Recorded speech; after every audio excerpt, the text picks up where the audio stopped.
Welcome, good souls of the planet and beyond, to Paranormal Now.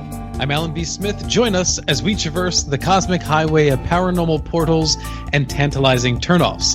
Tonight's guest is Dr. Joseph Burkes to share his studies and insights into seemingly miraculous but advanced healings associated with ET contact.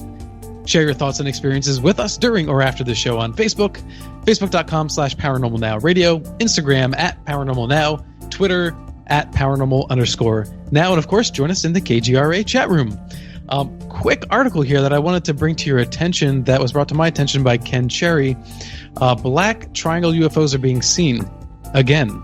This is really quite interesting. So multiple sightings of secret military craft reported near Oregon USAF, United States Air Force Base.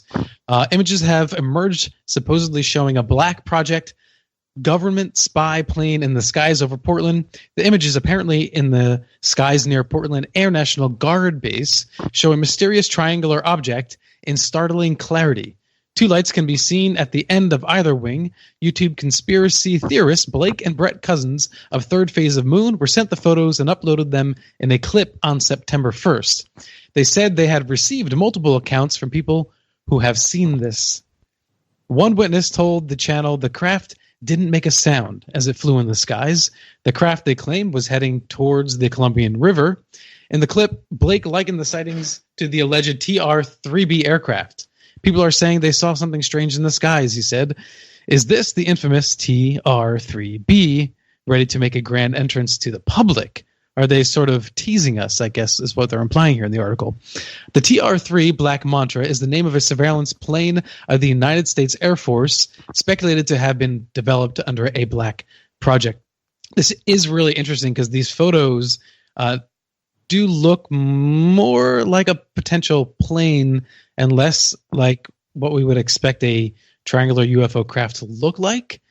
But then again, it's difficult to tell, but it looks like it has some sort of aerodynamic structure to it, which obviously an extraterrestrial UFO craft relying on anti-gravity would not necessarily need. So if you want to find out more about this, you can go to Facebook page for Paranormal Now Radio, and I put the link up there for you guys to check out and get some feedback.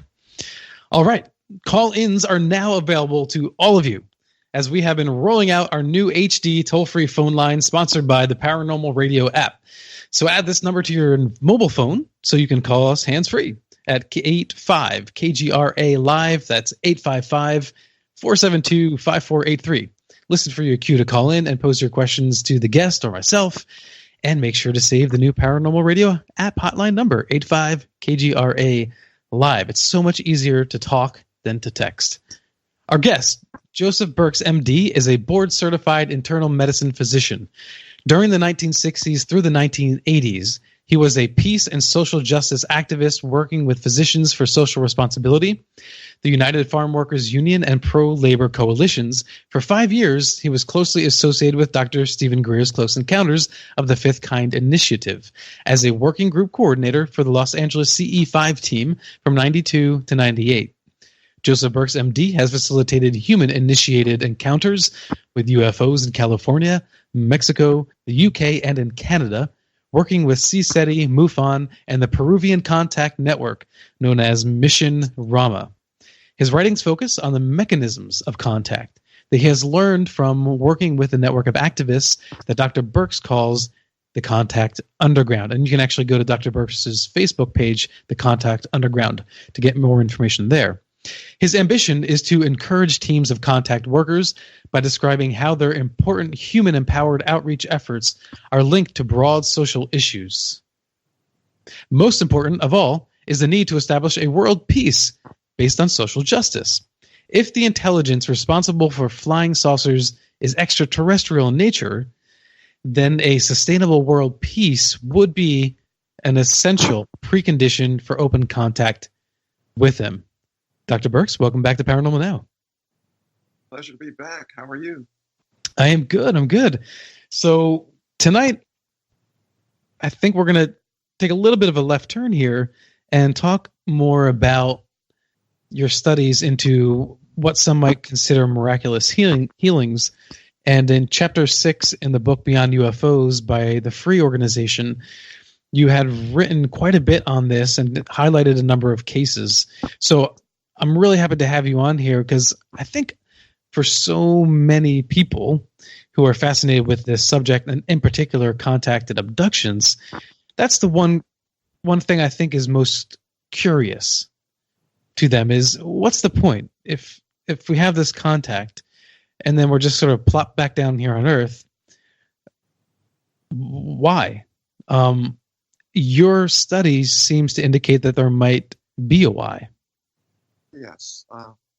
Contact experiencers who had these UAP healings, all of them had a pre-existing relationship with the phenomena, although not every one of them, surprisingly enough, has had a sighting or what is called a CE4 or a so-called alien abduction.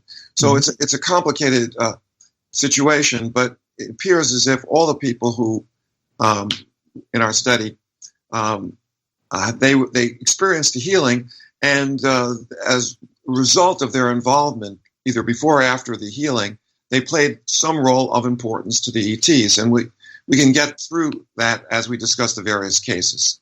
Okay, sure.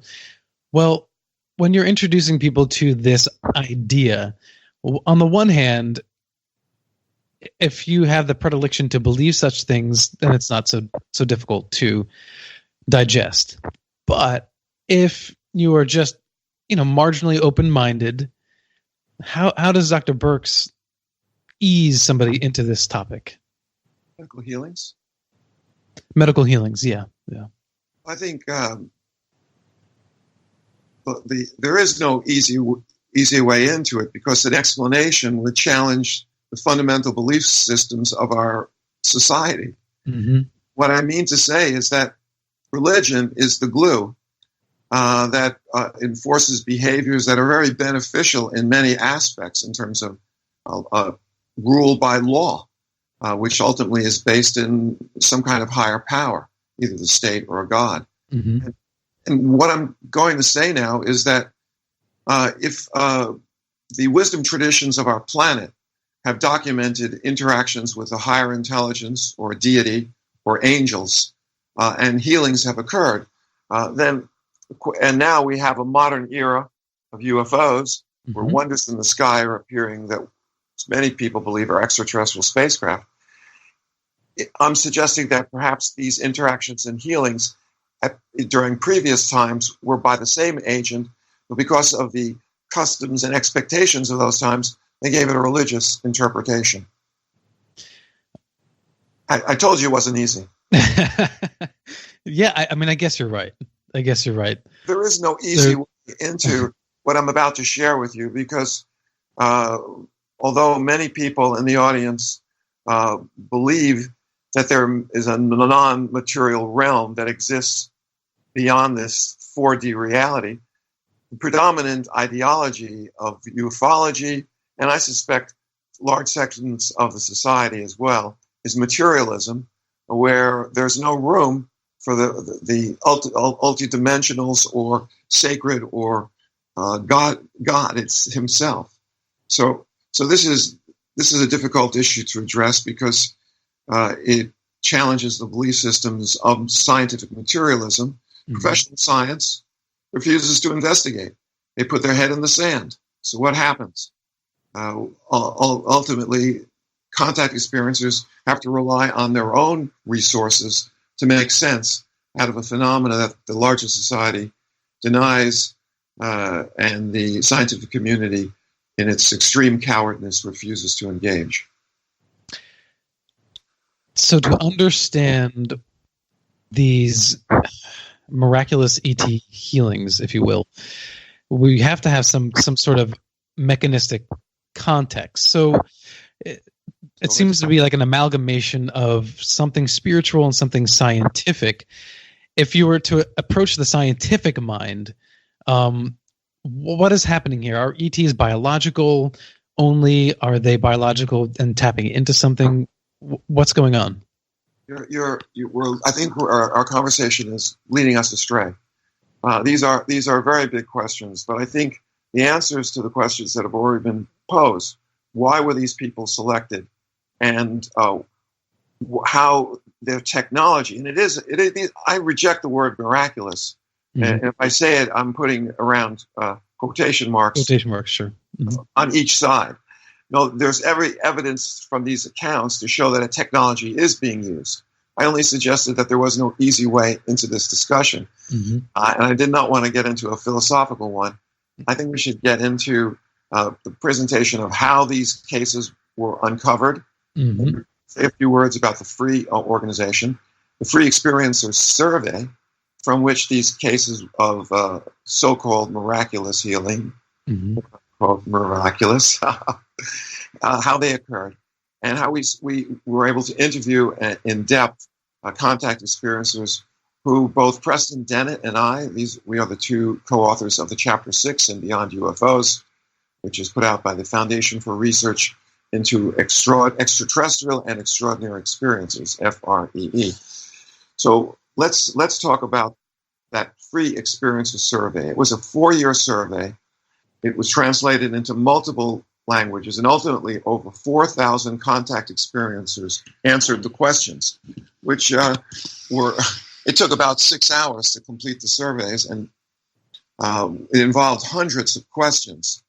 It was designed by the volunteer professional staff of the foundation, and it gave a very interesting picture of what contact experiencers are truly reporting. I say truly reporting because one of the things, as part of the requested conditions for entering the survey, was that we asked contact experiencers to give us recollections that did not occur as a result of hypnosis.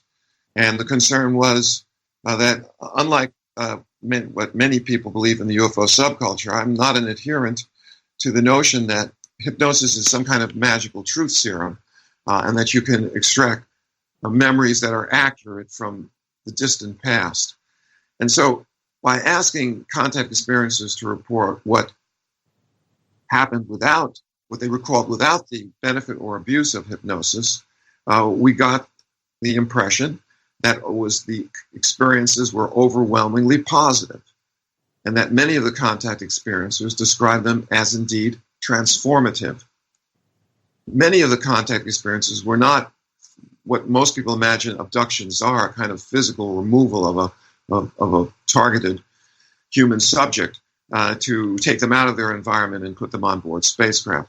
Most of the people who are having CE4 type experiences said it was primarily paranormal in a kind of matrix reality, not necessarily physical in the usual way that we say physical. Can you hear me? Yep. And finally, that these intelligences associated with the phenomena have absolutely astounding, not only psychic ability, but they can actually appear to manipulate time space itself. And I can describe that when I discuss the cases which, in our timeline, in our 4-dimensional space, should have taken months to heal, and yet they were healed within minutes or hours or even seconds. So once you're under the grip of this intelligence, you may be taken to a realm where time and space are not the same as what we are accustomed to. Well, and I know you don't want to go into a very deep philosophical diatribe about this, but for those who are listening, can we simplify it for them in some way that these are, we're talking about ET, extraterrestrial intelligences? Can you give us some sense of what you think they are? You're asking a question that I regret to inform the audience is unknowable, actually. Okay, well there you go. That's helpful. And we're not allowed to know to a great extent, because, and this is another presentation which it has to do with the role of illusion in the contact experiences. These intelligences associated with UAPs, unidentified aerial phenomena, which I prefer, it's a more accurate term. These intelligences have such astounding psychic ability that what we call sightings, many of which are holographic-like projections, they're not physical, and yet we call them UFOs, unidentified flying objects. And in a series of amazing contact experiences during the 1990s, the intelligences associated with this phenomena took me on a kind of show and tell, or if you remember Hansel and Gretel, a kind of cookie trail, where they showed me how they use illusion to confound us or to convince us that we are seeing spacecraft. Mm-hmm. These so-called ETs can also, as I mentioned before, stage encounters that are in a kind of matrix reality, a virtual reality that is so robust that many contact experiences are confused and say, I was on board spacecraft, when in fact they may have gone nowhere but had encountered a psychic force that was able to put them in a virtual reality that was the same as what you and I are experiencing right now. And finally, this intelligence has the capability, in my judgment, to implant false memories, virtual memory. Mm-hmm. For many years, abduction researchers and chroniclers of the contact experience, so-called abductions, talked about the presence of screen memories and memories that are false, that are put into the consciousness of witnesses to block their memories of what actually happened physically. Well, many of the abduction researchers fail to ask the obvious question. If this intelligence is so advanced that they can create so-called screen memories, and I believe this is true, they can do it, why could not the entire so-called abduction scenario be the manifestation of an impregnated memory? Now, if you think about it, it makes a lot of sense, because some of these UFOs are objects. They can be shot down. It's not that they're all holographic-like projections, or they're all physical objects. They're both. And if some of their craft are being targeted and destroyed, and there are some evidence to point that these type of encounters have occurred, mm-hmm. Roswell may be one of them, then it would be very wise for them, if they wanted to make contact, to not put their crews and their materiel at risk by flying over hostile territory. They can interact psychically and make their point that we're not alone. Maybe that's what we need to focus on. So this is the reason why I say it is uncertain about the origin of these intelligences, because their capacity to confound us with their enormous psychic ability is so powerful. For those people who are old timers, remember the pilot for Star Trek, The Menagerie, with Jeffrey Hunter and the usual crew. The original one with Christopher Pike? That's right. The original Star Trek adventure with Christopher Pike, 1966 it was produced, the pilot for Star Trek. They go to a place called Talos 4. And it's amazing that in 1966, a visionary like Roddenberry could envision a mechanism contact, which in my judgment, there is a wealth of material saying it is real, it's happening, and it's something we very much need to learn about. Well, then what case should we start with? Well, I am a physician, and the first case is of a young doctor in training. I'm not going to use his name or give any identifying details, because he's working as an emergency physician, but also rising through the ranks of a large medical group and looking for becoming an administrator. So he's asked that I use very strict anonymity, not to refer to his name or any, tell you where he's from, other than to say that his medical healing occurred in about 5-6 years ago, in 2013. He was working as a medical resident in the emergency room program, and he had a routine, what he thought was a routine dental surgery needed to be done. One of his right upper wisdom teeth had to come out. He went to the dental surgeon. They cut it out. It was oozing at the time of being discharged from the dental surgeon's suite. And he was advised that he should put pressure on it and the bleeding should stop.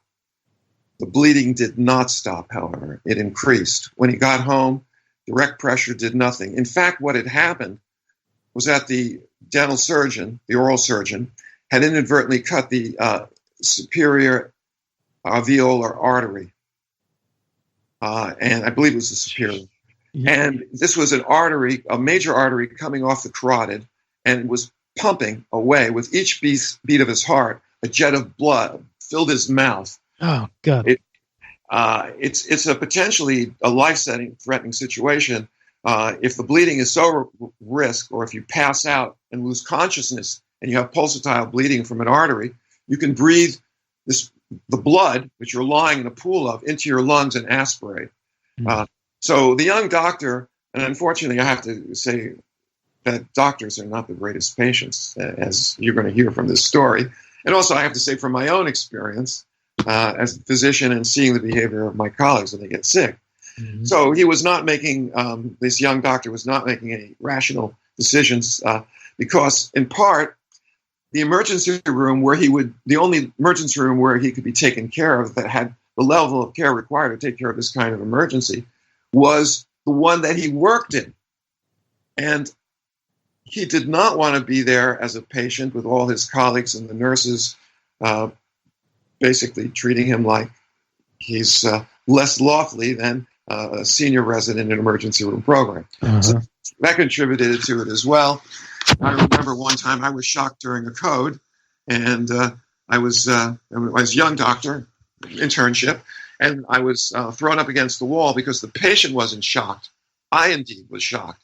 But when they were so focused on the patient, they didn't get to see me. I was ashen gray. They brought me up to the ICU and put me in a bed. I had an arrhythmia, but apparently resolved. But I can tell you, as a young doctor, the last place I wanted to be was in that ICU bed. And so I'm sympathetic to this young doctor who was hesitating about calling the 911, where he would be taken for care. Are you with me? I am with you. Go ahead. Okay. So he's now becoming really panicky. The bed that he's been lying down on is covered with his own red blood. And he can't stop it. There's rags all over the apartment. He's starting to feel dizzy and lightheaded. He rushes to the bathroom and looks in the mirror, and he's white as a ghost. He's going into shock. At that point, he manages to stagger to the bed, and he passes out. Next thing he knew was, as they said in The Wizard of Oz, I don't think this is Kansas. He's now in some kind of gurney or stretcher. He's floating in a circular room with wires coming out of it. It's about 20 feet across. And he seems to be floating. And the first thing he notices is, even though he's lying on his back, the pulsatile bleeding, filling his mouth with a jet full of blood with every beat of his heart, had stopped. He looked down, and where should have been a floor, the entire floor looked like something out of Star Trek, where it was an image of Earth from space. The entire floor was a kind of visicamera or force field holding back an actual image. I see. And so the floor is, he looks like he's hundreds of miles off of Earth. Right. And as he's floating and wondering what the hell's going on, he looks across the room, and about 20 feet away, he sees an extraterrestrial. Now, although it was gray and the eyes were bigger, it wasn't the typical emaciated so-called alien gray, the gray species. This creature, although it was dressed in a jumpsuit and it was gray-skinned, was kind of stout, which surprised him in retrospect. And as he's floating there and realizing he's a lot better, but as in Wizard of Oz, he's not in Kansas anymore. Well, you know what, Joseph, let's hold it right there because we have to take our first break. We'll come back on the other side and continue our journey not into Kansas with Dr. Joseph Burkes, MD. This is Alan B. Smith for Paranormal Now. There's so much ground to cover here. This is just the beginning of many fascinating cases that Dr. Burkes has studied. And I think give it a shot. Listen in, see what he has to say, because there really might be something to all this. And for everyone listening right now, go to the Paranormal Pop YouTube page. It's my sister account. To find out more about anything else related to the paranormal, sci-fi, fantasy, and then I have a new series called Coffee and UFOs. So here's the thing. YouTube, as I'm just new at YouTube in this regard, does not allow you to have a name for your channel until you have 100 subscribers. So I am woefully short. So if anyone can get over there, jump on, please subscribe and support the channel, spread the good word. And I promise you more good content will keep on rolling out. All right, Alan B. Smith, KGRA Radio. We'll be right back. Others say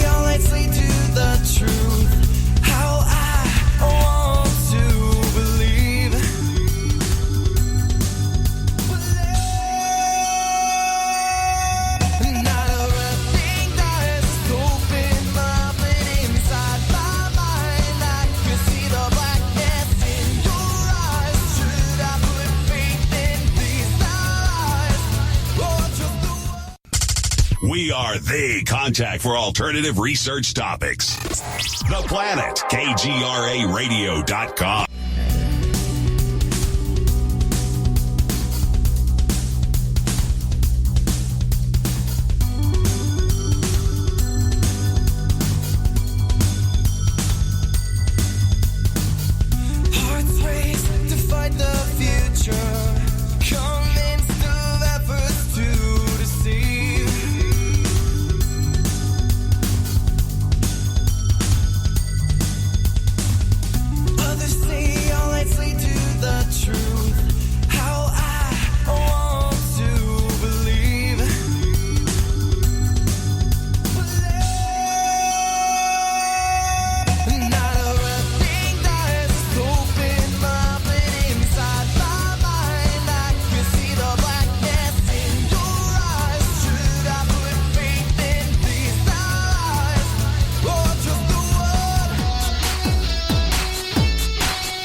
Welcome back to Paranormal Now. This is Alan B. Smith, your host. My guest tonight is Joseph Burkes, MD. And we are talking about healings. In air quotes, miraculous. But not really. So we'll let Joseph continue his story in just a moment. I just want to remind everybody who's tuning in that our bumper music is provided by Septembrio, the group, Septembrio with a Y.com. If you want to go check them out and support those guys, really good people.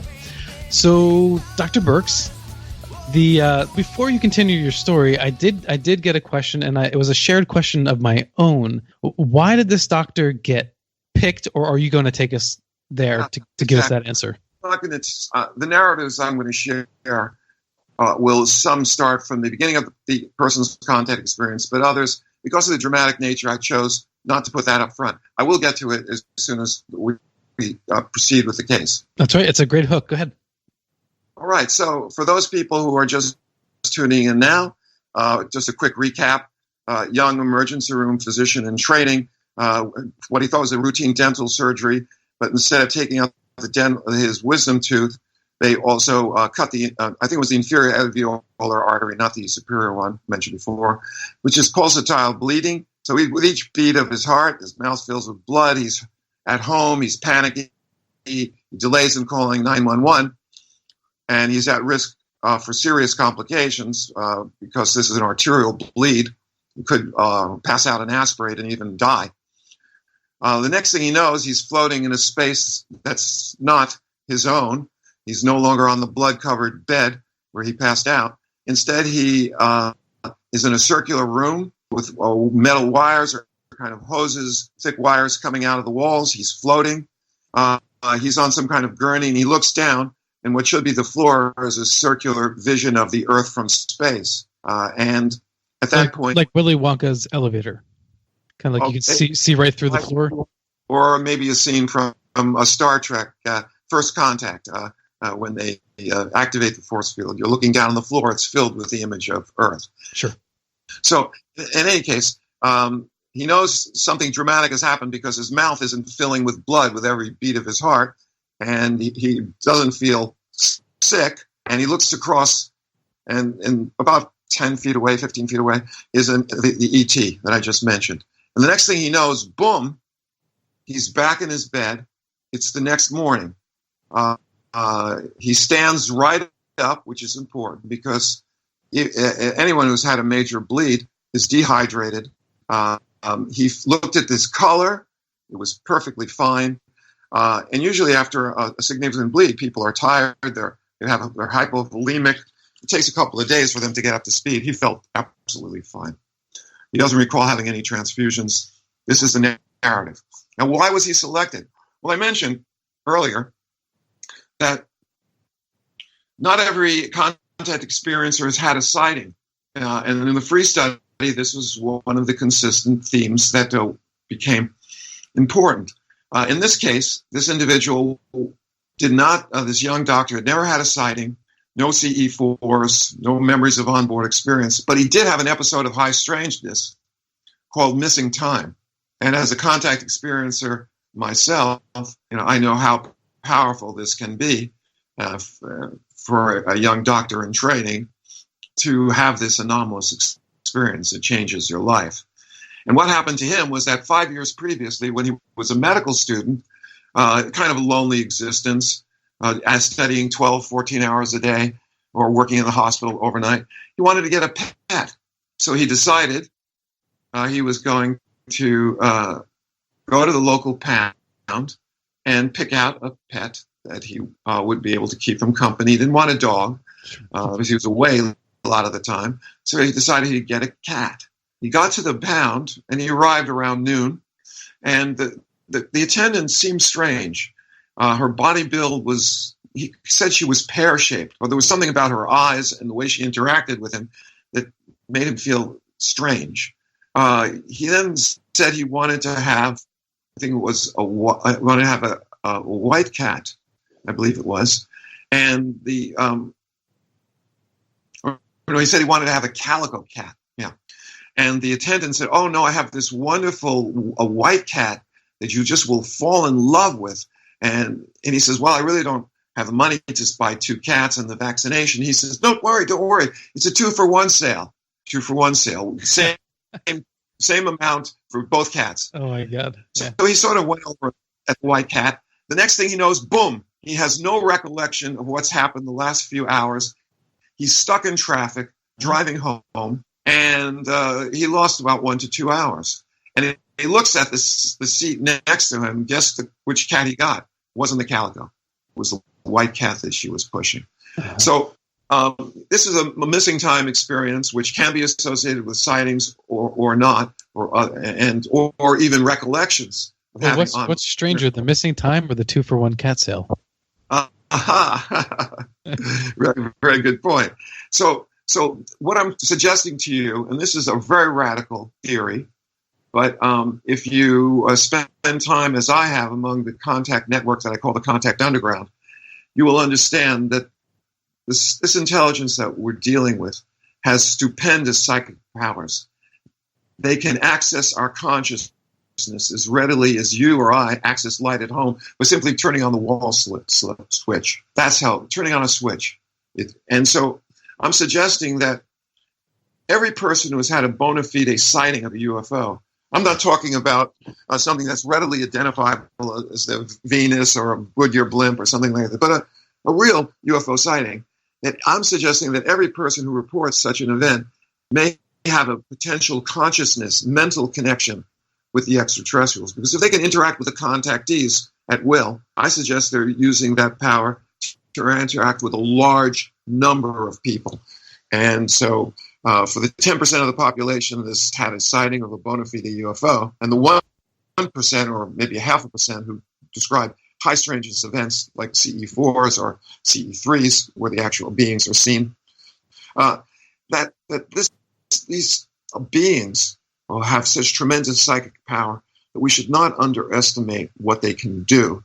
And when it comes to this individual contact experiencer who is a young physician, who had a missing time episode, I'm suggesting that he had a secret life or hidden life where he was of some importance to them, either at the time of his encounters or perhaps some mission that he was going to carry out at a later time.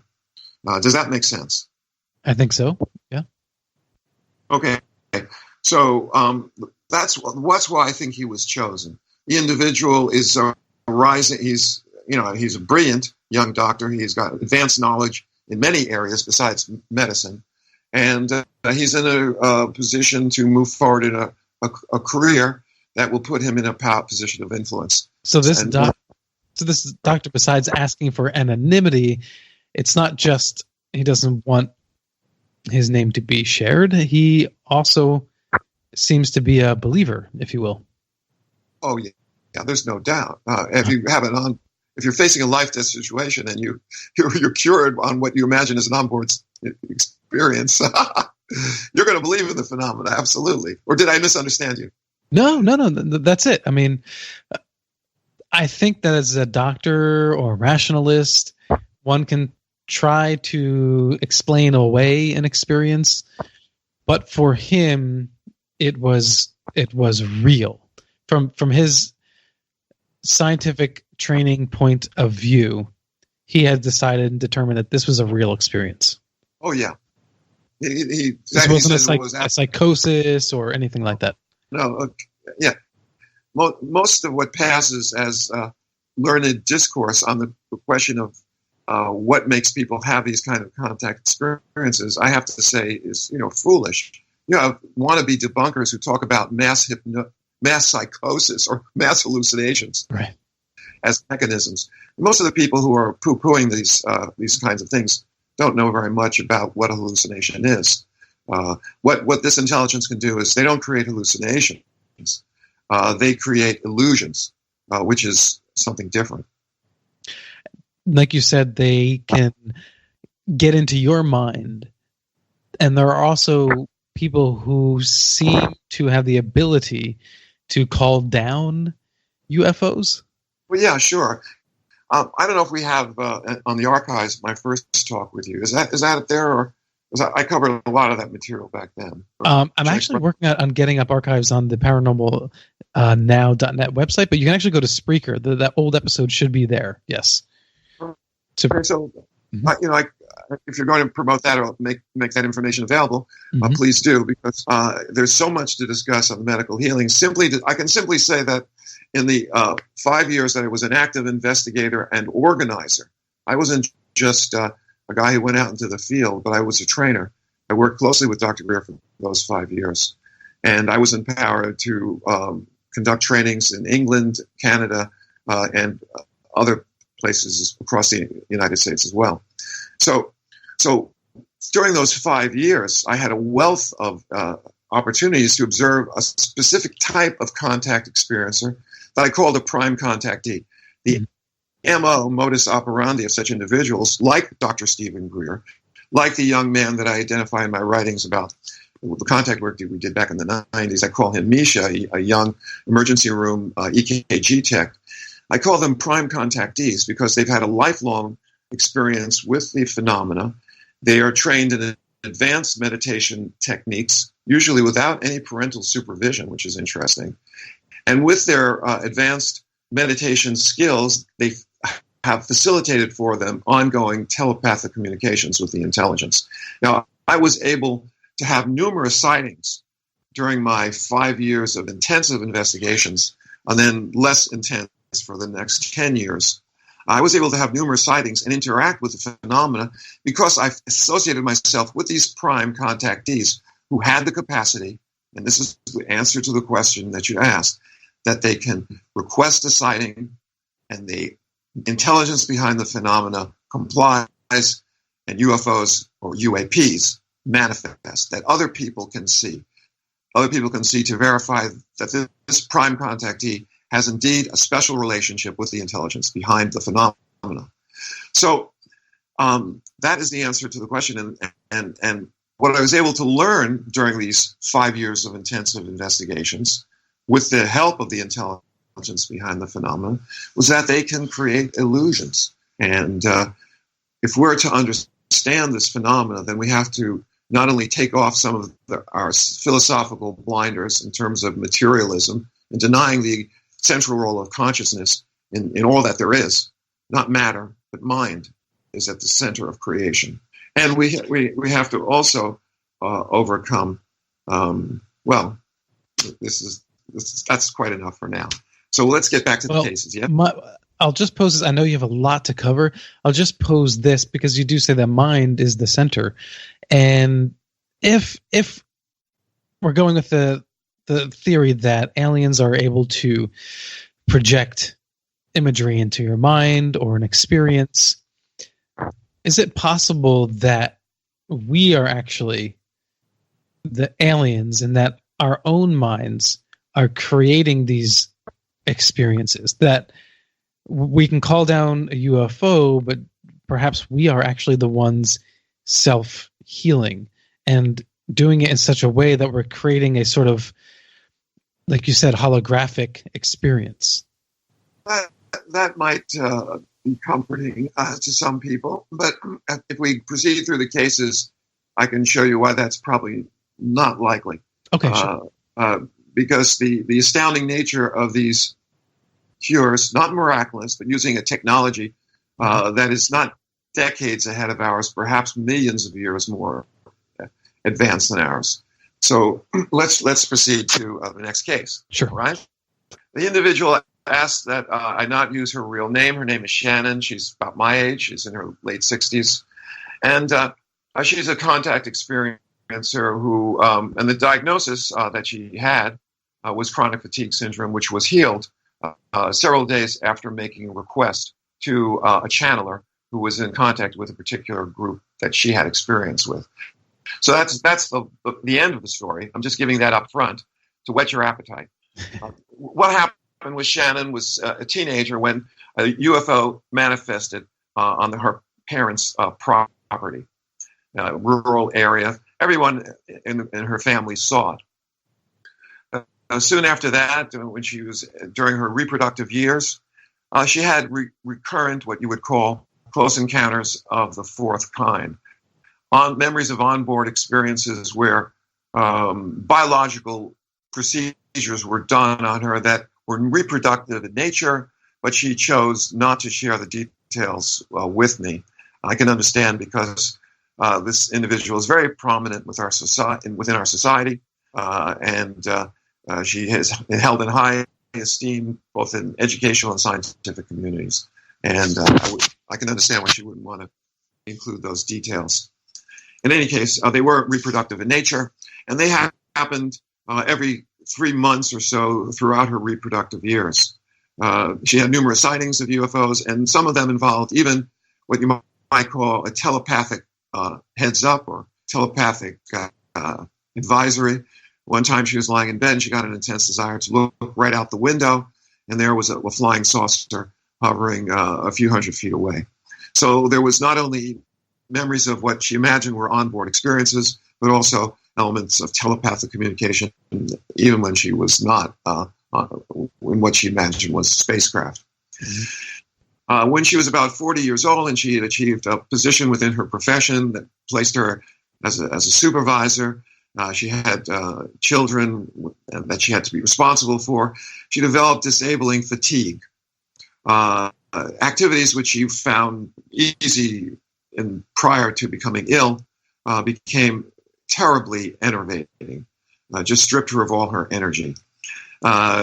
She had swollen lymph nodes and a sore throat, headaches, and finally she went to the doctor, and her symptoms sounded like maybe she had mononucleosis, and indeed they did a blood test, a heterophile antibody, which is often positive in mononucleosis, mm-hmm. but her symptoms persisted. Mono usually gets better in the overwhelming number of cases in the first month. She found that she had so much fatigue that she could not get out of bed, and after even what she thought was a good night's sleep, which was rare because associated with her condition was sleep disturbance, but even on the nights that she couldn't sleep through the night, she'd wake up in the morning totally exhausted, as if she could not. And there was a mental fog. Her ability to work became diminished. She went on temporary and then finally total disability. And she was so weak that she said to me one time she could not even make a peanut butter and jelly sandwich for her teenage daughter. It was so humiliating to her. Yes. Was it associated with pain or just utter weakness? It's not fibromyalgia, which is a symptom of pain. Mm-hmm. It's primarily weakness. There are some muscle aches, but there's sore throat and swollen lymph nodes, but not pain is not a big part of the clinical picture in this condition. All right. Although fibromyalgia and chronic fatigue syndrome, which was the diagnosis she eventually got, because and I have to apologize to all patients who have CFS, chronic fatigue syndrome, because when I was young, Dr. Burkes, 40 years ago, when the condition was first identified, people who had this illness were victimized not only by the condition, which had no known cause, and there was no cure, and there was no effective treatment, that they said that this was psychosomatic. That they called it a yippie flu, no, not a yippie, young, affluent yuppie, a yuppie, upwardly mobile, right? A yuppie flu, and so the treatments that the doctors designed for many years were actually made the condition worse. Where they would say you have to tough it out and you've got to exercise more. Oof. Even though after they exercised, the fatigue became even more disabling. So the doctors promoted a lot of ideas about this condition, which were very unhelpful. So I just wanted to put that in because she experienced that as well in her interactions with the doctors. So as she grew older, the frequency of her contact experiences decreased. When she had her onboard experiences, Shannon said that there was, and the race of beings that interacted with her were primarily the Greys. Those cute little guys with the wraparound eyes. Yeah, those are the ones.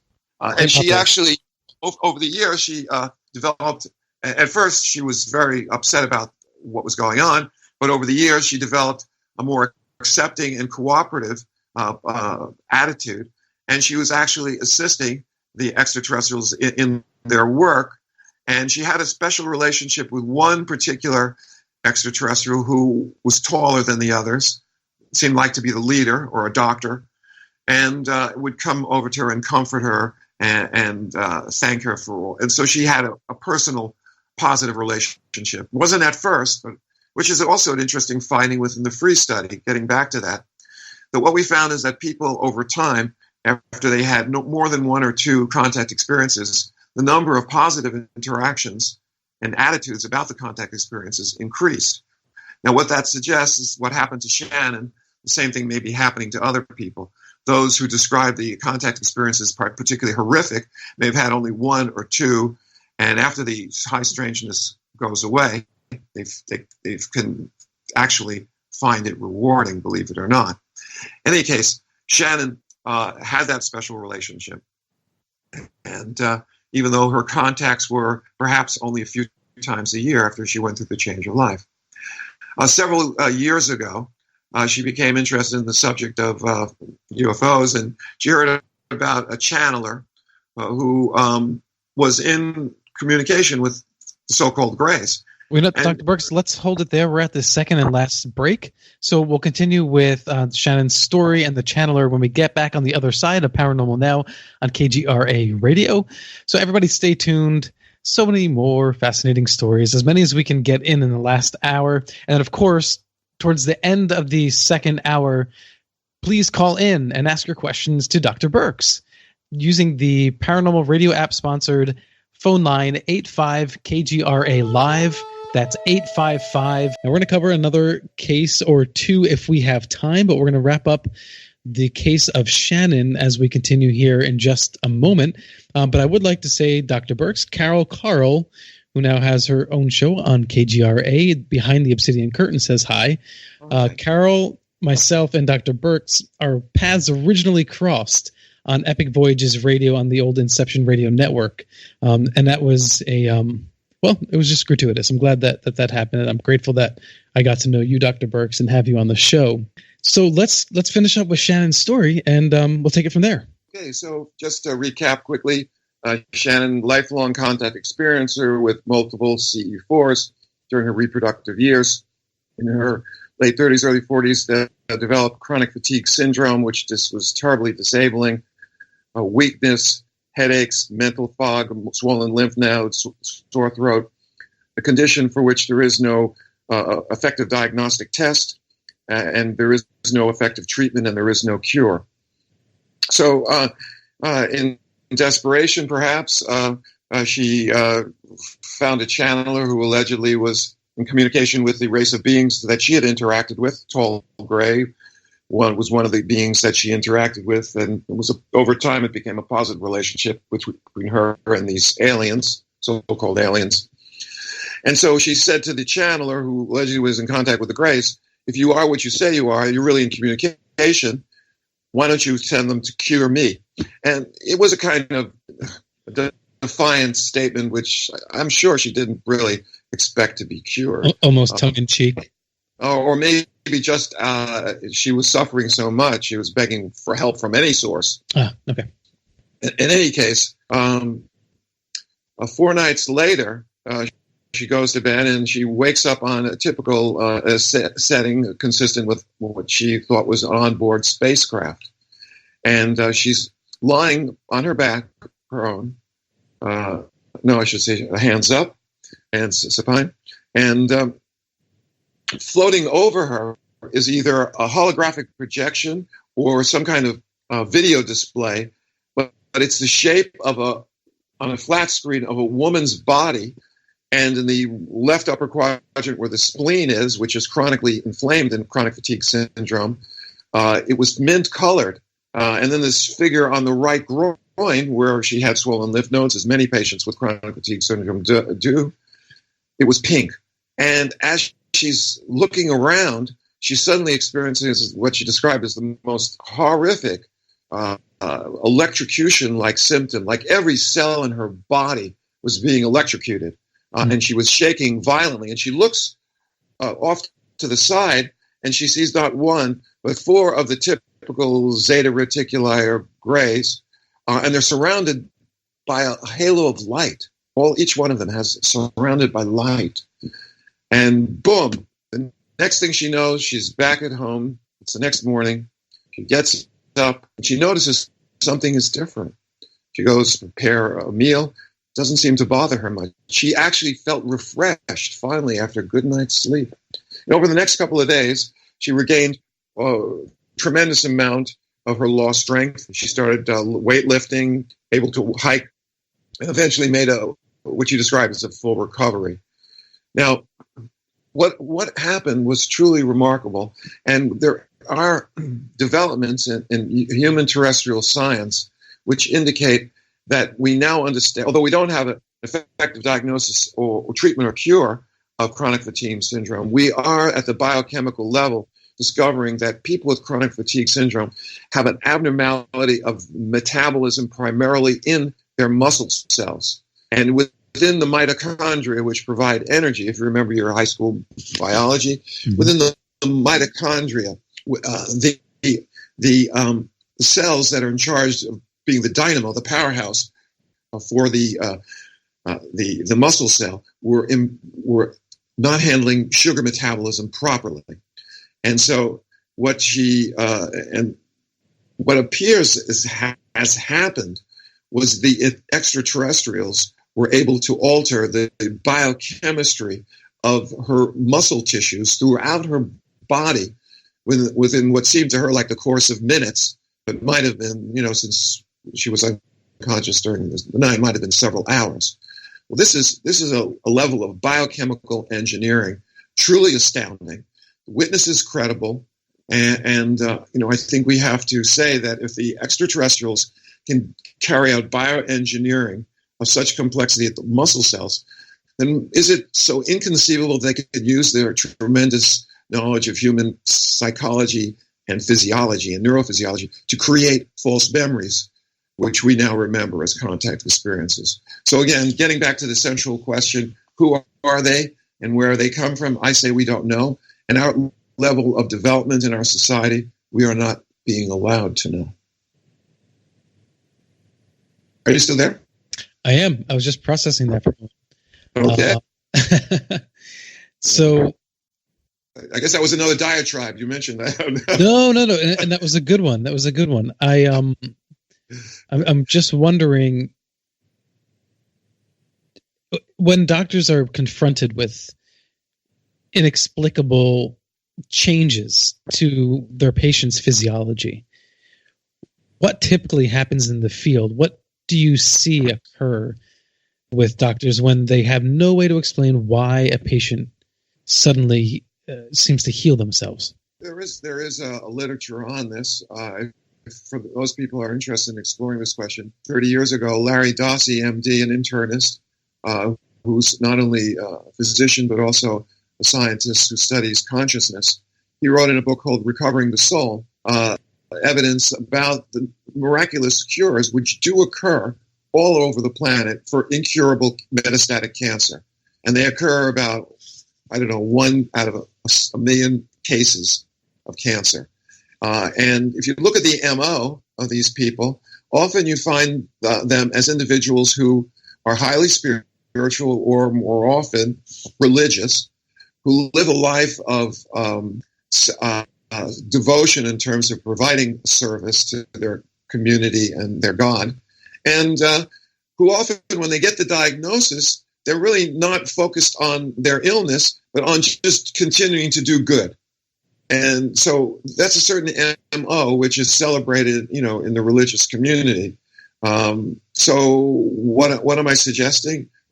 I'm suggesting that that this is a process that's going on for probably a very long time, forever. And now we call them aliens. Before they were angels. And some people call their aliens angels, which, this is the history of consciousness on the planet. The wisdom traditions that we celebrate may have been interacting with non-human intelligences associated with what we call now flying saucers. Now we need to get back to we have some more cases. Yes, let's go to the next case. The next case is actually one of the most complex because not only did it involve a diagnosis of probable lung cancer, but it also involved the healing of a traumatic injury, a avulsed cornea or corneal avulsion. And so I think in the spirit of the first case where I described the injury first and then went back and explained why this contactee was selected for cure, a UAP healing, I'm going to tell you that Mr. Alberto Fernandez is a retired Drug Enforcement Administration special agent. Prior to that experience as a DEA agent, he worked for 5 years as a Dade County police officer. After he retired from his profession, he had spent a small fortune on a trip for himself and his family, $4,000, something like that per person, to take a 17-day luxury cruise to Alaska. This is something he wanted to do so very much. However, prior, I think the day or two before he was to set sail, he was at a social function where a heavy-set woman became faint and started to fall. Alberto, being an ex-cop and drug enforcement agent, runs forward and grabs her and tries to brace, and he can't hold her weight, and they both come tumbling down. He's holding on to her, I guess hoping he could cushion the fall. Any case, his right eye, the cornea of his right eye, hit the corner of a chair and tore it off. Now, as you know, may remember from high school biology, the cornea is a transparent membrane that's very thin but very tough on the outer surface of the eye. It's exquisitely sensitive. And if you just put even the lightest pressure on your eye, your cornea will respond. But it's an area that doesn't have a great blood supply.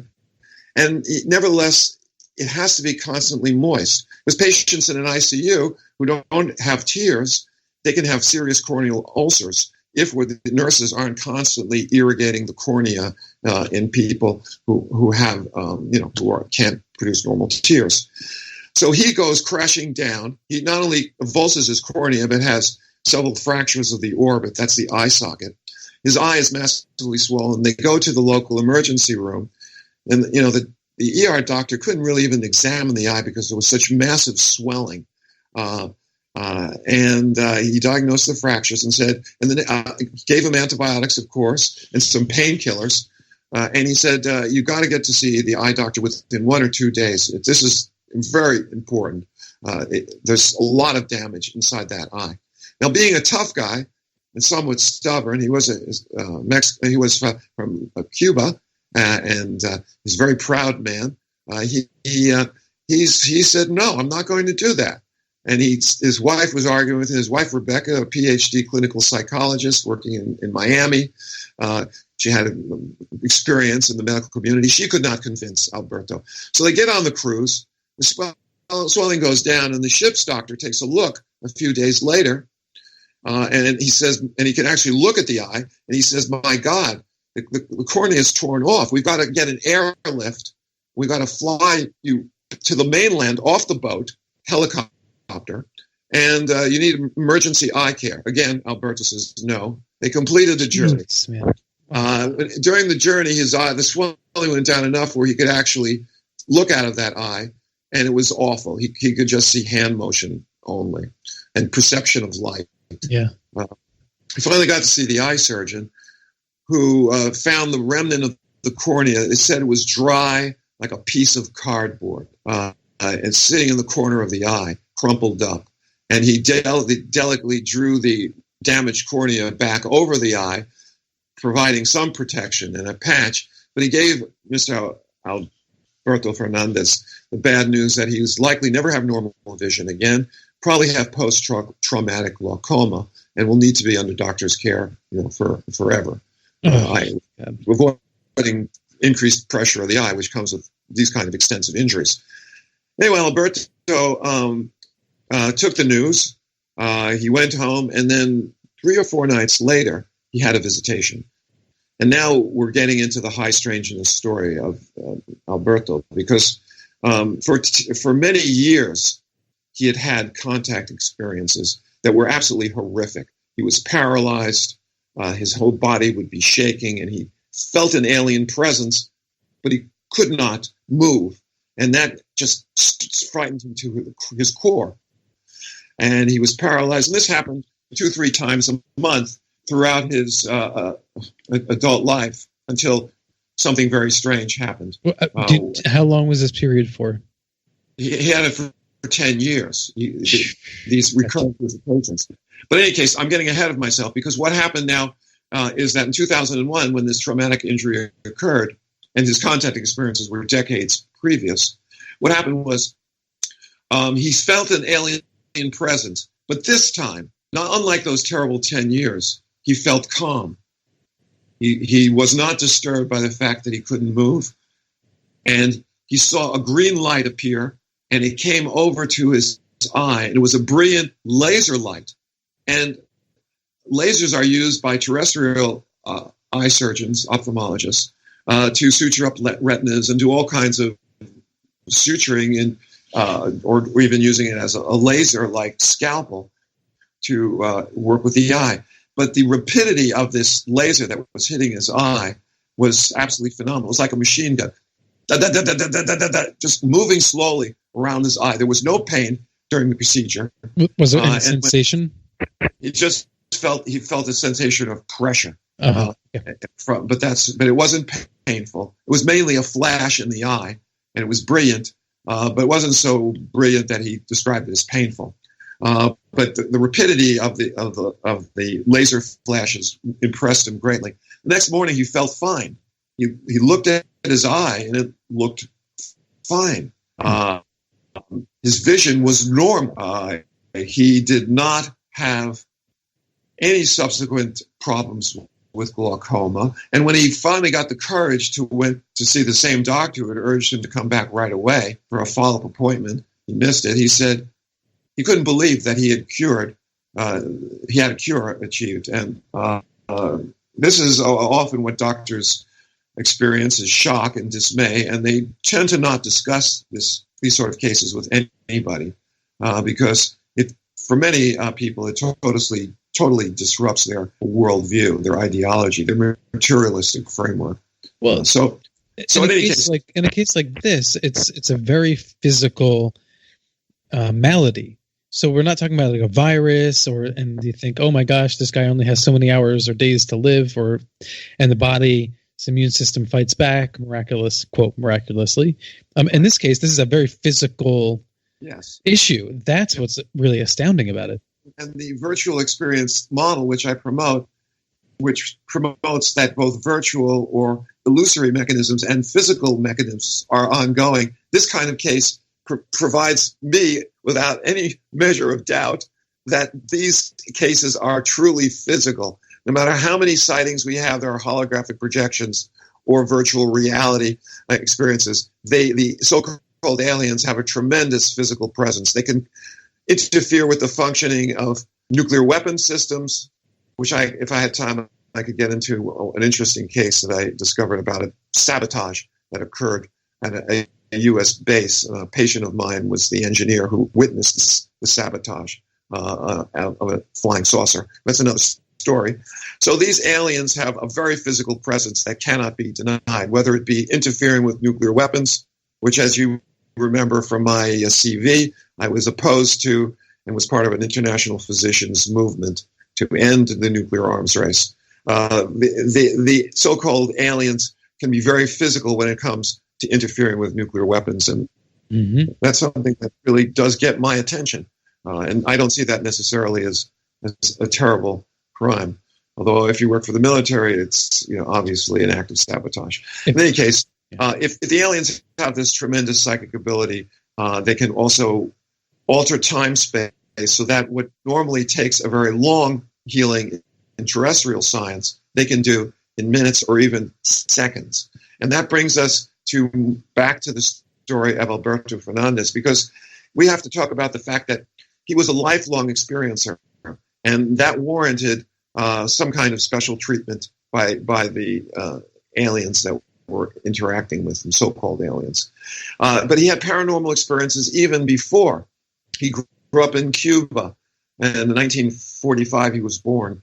And when he was a little boy, he had visions of a beating heart.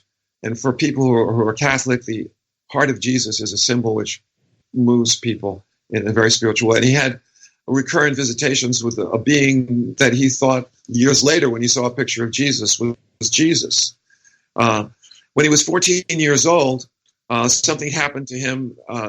He originally was from Santiago, Cuba, the mountains of Oriente, where Guantanamo base is, in the far east. But he was in Miami when he was 14 years old, and not Miami, excuse me. He was in Havana. I may have said Miami. He was in Havana, and he got caught in a riptide and was pulled out into deep water. And as hard as he could not get back to the jetty, and he was going under. He was drowning, and he started praying. He prayed it to the mother that he never got to know because he was born. His mom died when he was 4 months old. He prayed to the Jesus that he had seen as visions as a child. And he was now breathing in water, and he knew it was the end. And some kind of paranormal force thrust him up out of the water, across the jetty, and onto the dock into safety. And the amazing thing, he said he was not even coughing out water. He was soaked. He was exhausted. And that was when he was 14 years old. Now, he didn't have a UFO sighting for years. He came to the United States, as many young children who, during the Operation Peter Pan, where children at the beginning of the Cuban Revolution had opportunity to flee the Castro dictatorship. And he found himself in Miami as a teenager, joined the U.S. military. After serving, he became a Dade County police officer and worked as a cop, a tough job in a tough community, for 5 years. And then in 1975, he drove home after being on the beat. And there was, at first he thought it was a helicopter hovering above his home.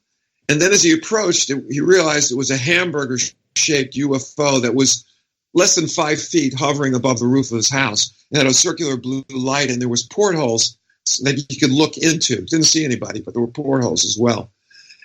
Following this sighting, for the next 10 years, I described these recurrent visitations where he would feel an alien presence, and he would become paralyzed, terrorized, and then the next morning he would wake up exhausted. What I didn't mention when I previously discussed his background was that he woke up after these terrifying experiences with a sense of being totally drained, as if he had engaged in sexual behavior, sexual intercourse all night long.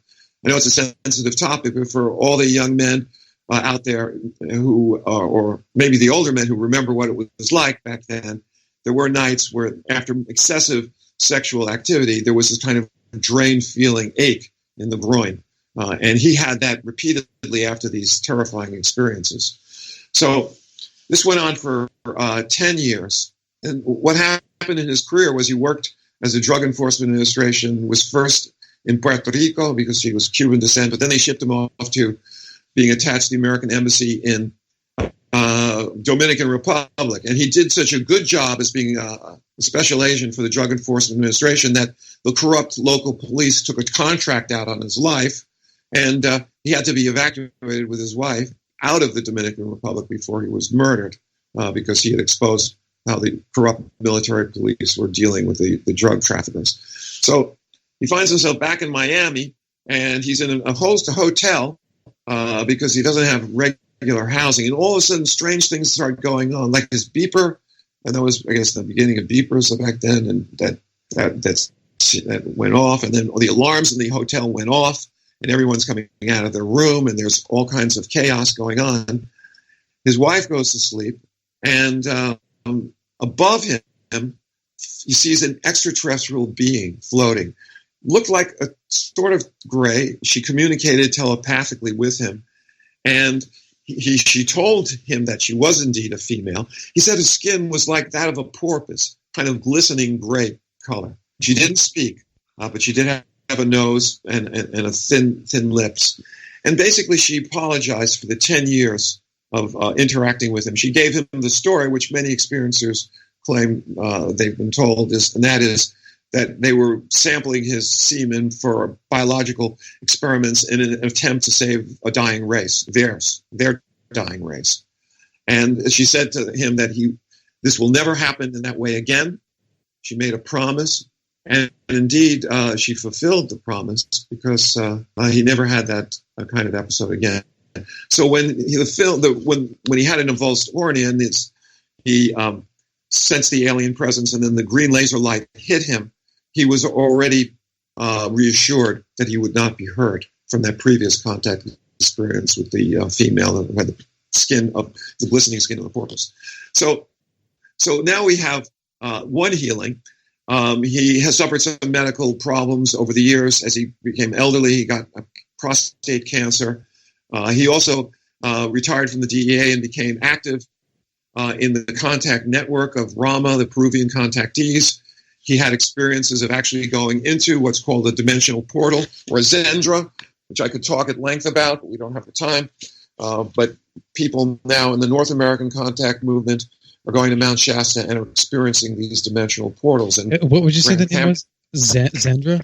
Zendra is a dimensional portal. If you want to learn more about it, just go to Grant Cameron's YouTube channel. This week, he's been posting amazing videos of contact activists describing their interactions with UAP intelligences there in Mount Shasta. In any case, the Raman network has been doing human-initiated contact experiences since 1974. And Alberto went to Peru and went to the desert outside of Lima, and he had an encounter with a dimensional portal, which I can't get into. But in any case, he publicly spoke out about the contact experiences, and because of his credibility as a retired DEA agent, got a fair amount of coverage local in the Miami area. Sure. So he had this special relationship now. He sustained one healing. He developed a case of prostate cancer, and he then goes to the medical doctor for follow-up. The doctor does an X-ray of his chest on a routine basis, but you have a case of cancer, one part of the body, it's prudent to get a chest X-ray because many cancers either start in the lung or they metastasize to the lung. And after the X-ray results came back and he's waiting in the doctor's office, the doctor looked very upset. He says, Mr. Fernandez, I have some terrible news for you. You've got a mass in your right lung. It's almost certainly cancer. It was the size of his fist, or baseball. And when you have a mass that size, just on the basis of its size alone, this is typically cancer. If he had symptoms like cough or fever or had coughed up bloody sputum, it could be infectious in nature. If it was a manifestation of some other rare disease, he should have had systemic symptoms. Lung cancer is famous for producing a minimum of symptoms until it's too late to do anything about it. And he didn't. He wasn't a smoker. He had no risk factors, but he did have a history of prostate cancer. Yeah. So the doctor said, listen, I don't want you to go home. Call your wife. I want you to be admitted directly to the hospital in Mount Sinai.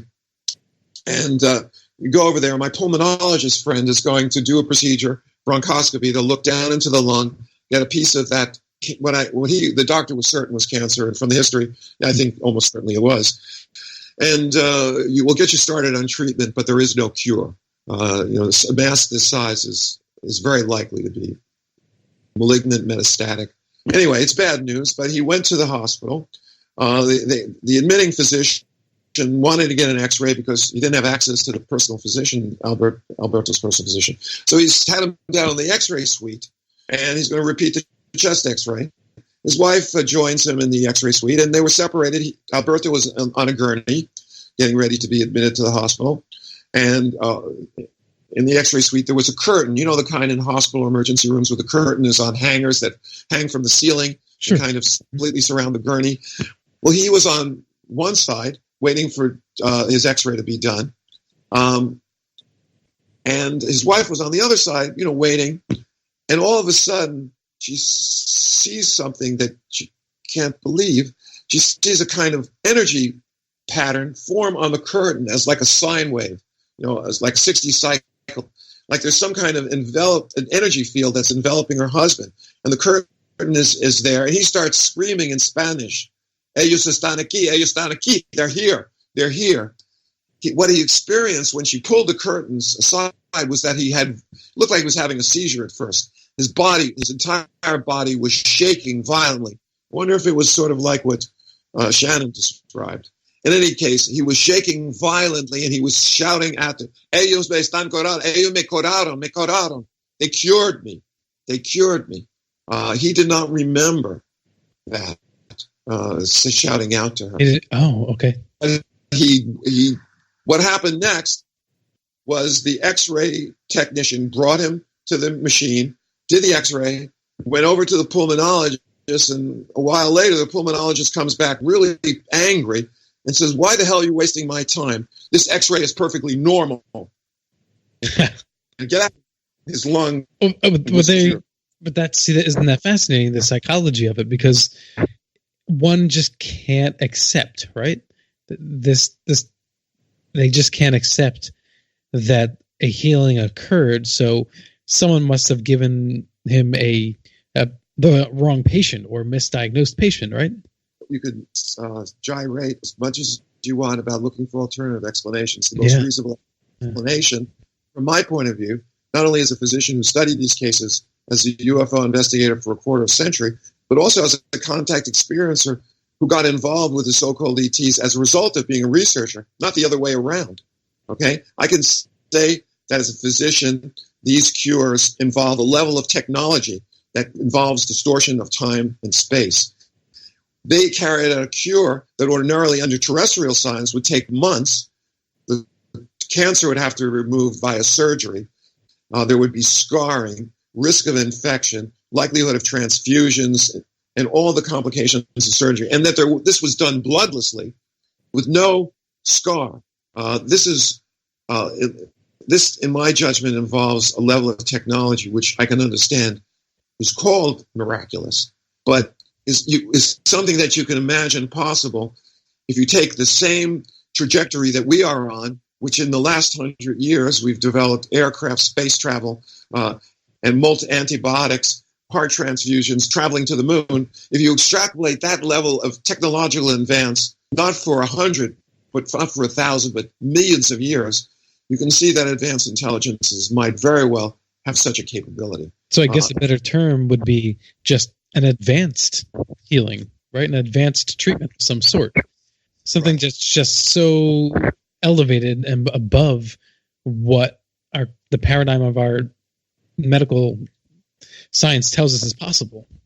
Right. And so now you have two contact experiencers, both involved in the harvesting of biological material. Shannon, cured of chronic fatigue syndrome, and Special Agent Alberto Hernandez. Not just one, but two healings, avulsed cornea and lung mass that was almost certainly malignancy. There is no cure for that. And Shannon asked her, I don't know what term you want to call her relationship.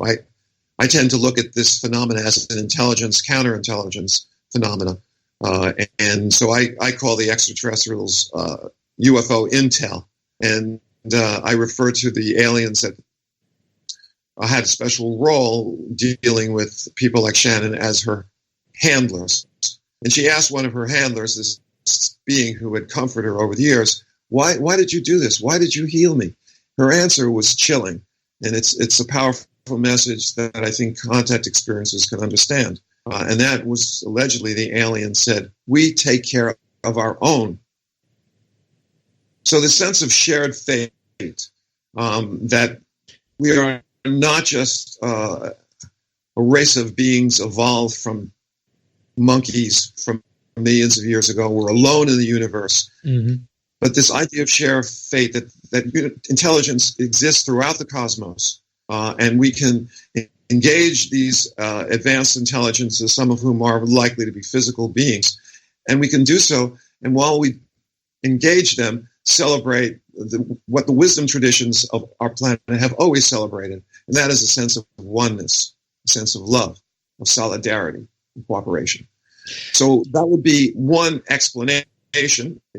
It's highly, shall we say, speculative, but it's one that I've evolved on the basis of being a physician, contact activist, as well as someone who's involved in social movements for change, at least for the first 35 years of my life. Well, that gives you sort of a goosebumpy feeling, the idea that they refer to us as one of their own. Because throughout the cosmos, even though perhaps much is the same, we know that cephalopods are genetically quite different than the rest of the living species on this planet. So panspermia might be, hey, it wasn't just one DNA strain that landed on planet Earth. There could have been several different constructs that landed here, and things just played out the way they did, which means that these beings, even if genetically they're quite different, the being one of us, I'm guessing, refers to consciousness. Well, yeah, I think, if you believe in the accounts of contact experiencers who have all kinds of telepathic communications, clearly the extraterrestrials share that aspect of consciousness with us. They are awake, and we know we're awake.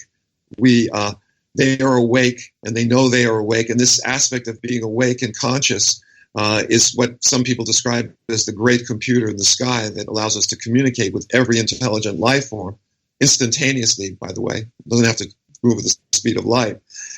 That if this psychic link can be established, it provides us a wonderfully rich source of celebrating what we share, which is consciousness. And we also share, if we're physical beings, the fact that every atom in our body was forged in supernovas that exploded. Our star, the sun, is a second or third generation star, and it was formed from the debris of supernovas that exploded billions of years ago and created the heavy metals that can be iron in our blood and cadmium in some of our, and silver and gold. These are very rare elements, but also magnesium is fused in the stars. And so on both a level of spirit or psychic phenomena via consciousness, we are one with these extraterrestrials, and on the physical reality that we are stardust, that they in our physical bodies come from this ancient common wellspring of creation, supernova. And so there are reasons to be hopeful that we can work out a positive relationship. I did contact work vigorously for 5 years in the 1990s with Stephen Greer as my mentor. I left CSETI for a variety of reasons in 1998, but continued to work with other networks, and was very exciting after being an ER doctor and being a father to 2 kids. It was clearly the most exciting voluntary work or paid work I've ever done. So, we have a bright future waiting for us, and I hope that we can work out our differences on this planet and establish a world peace that will allow us to evolve into the kind of society where ETs will think it's safe to download into our technological culture the secrets of their so-called free energy propulsion system. But I don't think it's going to happen for a long time. But I think there's a link between contact and possible solutions for the fundamental problems that our civilization is facing. It's so much ground that you're covering. It's really fascinating. We're going to go to our first call. Malcolm from Port Charlotte, Florida. You're on the air. Hi, thank you very much for having me on. Absolutely, thanks. I'd like to talk to your guest for a minute about that anecdote they recounted about the person who was drowning. Yes, and that's right. Suddenly found themselves shoved up on the beach. In fact, I'm going to interrupt you, but just to say quickly that I met another contact experiencer named Enrique Villanueva.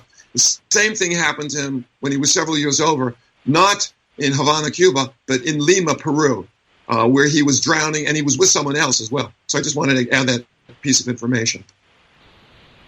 Well, parsimoniously, I think it sounds like a case of being rescued by a dolphin. And that's an interesting idea. There was a case from 1949 at the time of a woman who was rescued by the dolphin, and what she described was almost exactly what you described. And Nature magazine wrote it up. Excuse me. It's not exactly. Yeah. It's only explainable as a dolphin if you leave out the entire sequence of events. But I can understand people wanting to make that as a possibility, and it is possible. It just doesn't match the details of the narrative.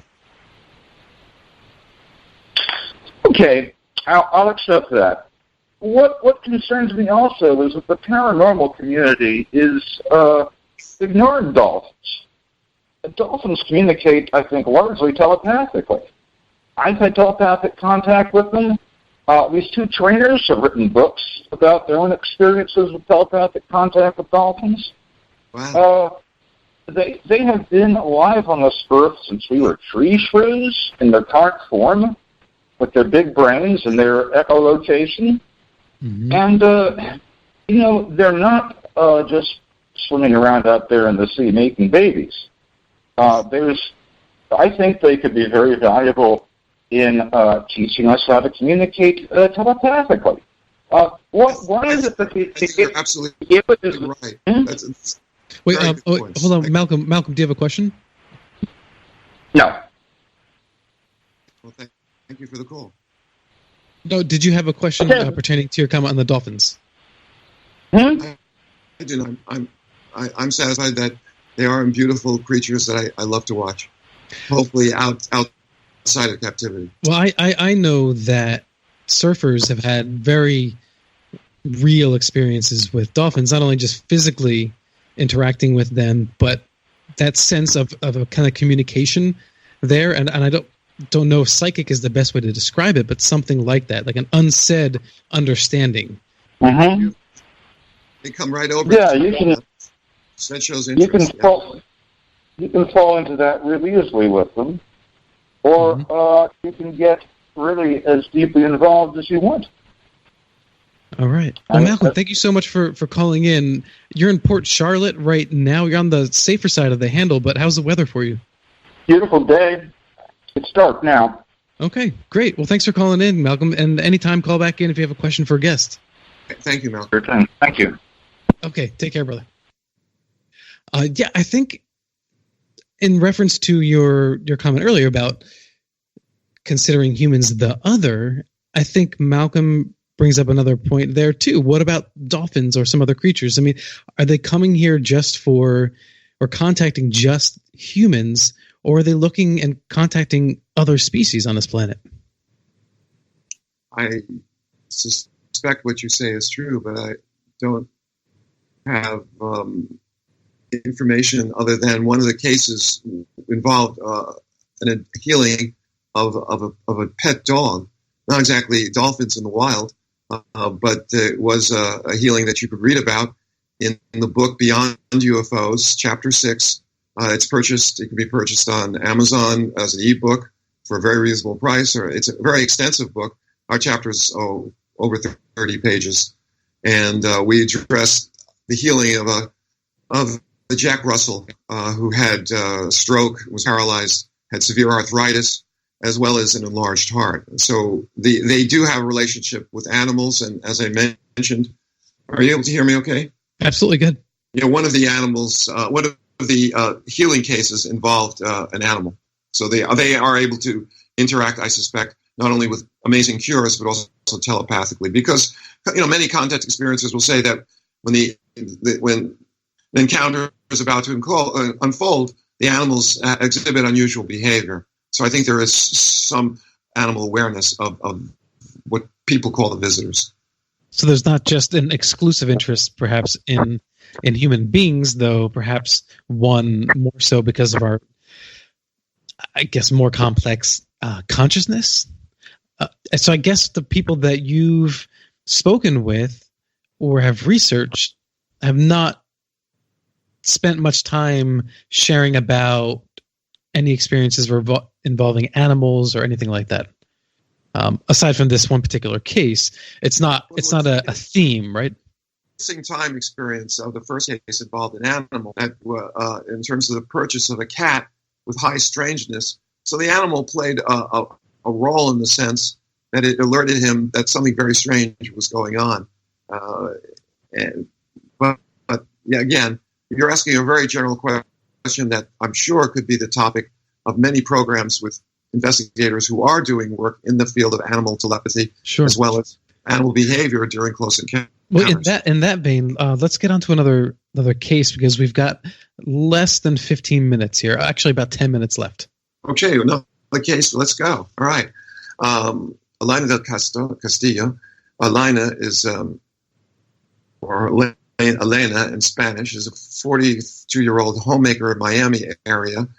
She, since being a child, felt that she had a relationship with UFO intelligence. She recalls as an infant, this is around the time the movie E.T. first came out, some 40 years ago almost. She saw a being that looked just like E.T. in her bedroom. She has an identical twin, and she recalls playing with this being. Her identical twin did not have any memories of such encounters.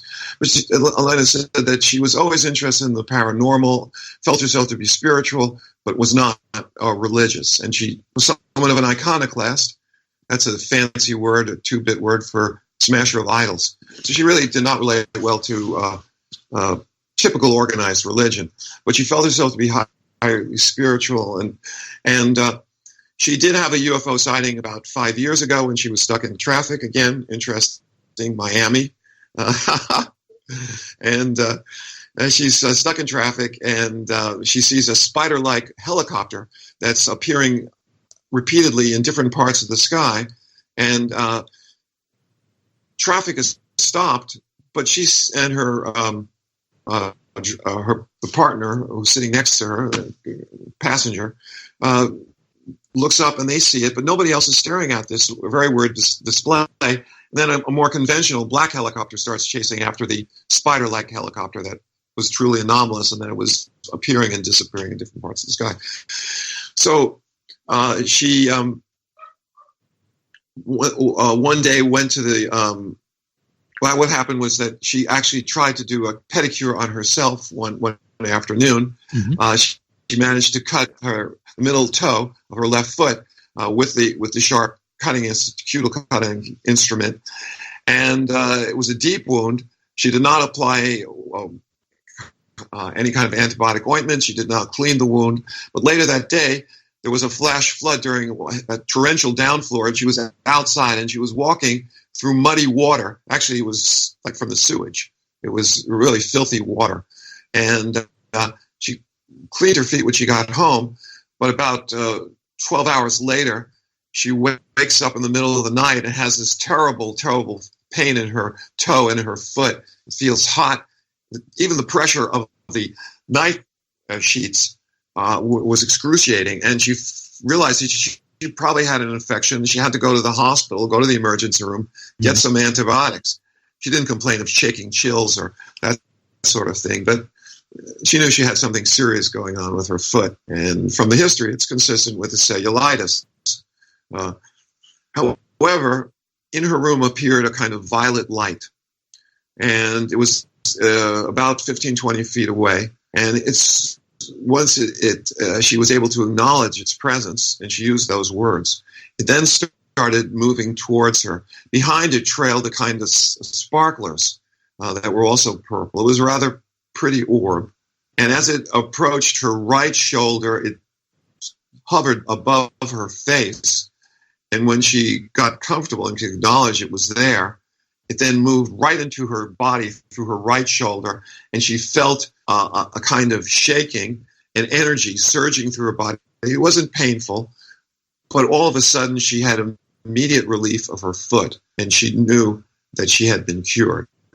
Now, typically, if a person has cellulitis, a conventional medical doctor would culture the wound, do some simple blood tests, give her some IV antibiotics, dress the wound, make sure it doesn't develop complications. It would require a week. It was cured instantaneously with her. That's another contact. So, go ahead, Dr. Burkes. So I interviewed her at length. Now, what's interesting about these cases is that the setting is of importance. A cornea that's avulsed is a problem on your skin. It's usually handled in a clinic or outpatient setting. Cellulitis of the foot, even if it's very bad, IV antibiotics for a few hours in the ER and you get to go home. So the two cases that were not minor or not serious, they were very potentially serious, but could be treated by terrestrial medical science in an outpatient setting. They were treated at home, okay? The DEA agent was treated at home for his avulsed cornea, not on board spacecraft. Lena was treated at home for probable cellulitis. But those contact experiences that had medical problems that would require on Earth extensive treatment, usually something like as involved as transfusions for the young doctor, or there is no treatment available for chronic fatigue syndrome. But those more complex problems, the narratives were consistent with those individuals for the more complex problems being healed on board spacecraft. Sort of like the medical field, we say it required a higher level of care. In this case, higher being perhaps on board an ET spacecraft. I know we're out of time, so I just wanted to say that it really is a pleasure to share these cases, and I hope people have a more open mind about contact. The extraterrestrials are portrayed often as marauding abductors, and although some contact experiencers are having a hard time, the data from the free study show the overwhelming number of people who report their contact experiences not via hypnosis but spontaneous recall. The picture is quite different and somewhat reassuring if we're fearful that the aliens might be trying to hurt us. I think the evidence points that they are not trying to hurt us, and in some cases, they can actually help us. Well, what about those cases that seem to report a negative experience? Well, I've given one possible explanation, that people initially are horrified by being taken out of their environment, to be paralyzed, and to feel like they're being treated like an experimental animal. And that's why the contact experiencers who only had one or two encounters, the percentage of negative encounters was much higher. The overall number of contact experiences, people who described negative experiences, and it depended on how the question was asked, was under 20%. It was about 15 to 10% in that range. So it's a substantial number, but a minority. Some people would say overwhelming majority of people have positive contact experience. Well, I think you're right in that all of this is really mysterious, and the consciousness it's almost like grasping at air. It's so far beyond what we can comprehend on a regular basis. We've got a couple of minutes left, Dr. Burkes. Do you have any last-minute thoughts? Let me get to the other reason why the so-called aliens have been portrayed so poorly. Sure. That is because we have a culture of fear that's been built up around alien abductions where the narratives are generated via hypnosis, not exclusively, but often the hypnotists have their own agenda. And it's not surprising that people who, like Bud Hopkins or David Jacobs, who have already a theory that the extraterrestrials are bad news, while patients or should say hypnotic subjects are under hypnosis, they can suggest to those experiencers horrible things are happening, and because the experiencer is now under hypnosis in an altered state and highly suggestible, the fantasies generated tend to take on a more frightening quality. I'm not saying that negative encounters don't occur. I'm saying that much of what we know about them is via a method that has many serious flaws. All right. Dr. Joseph Burkes, thank you so much for joining us again. You're very welcome.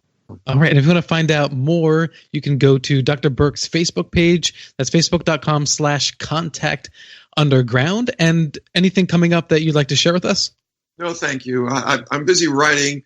People want to see some of my past writings. Facebook is where it's happening. Okay. Contact Underground.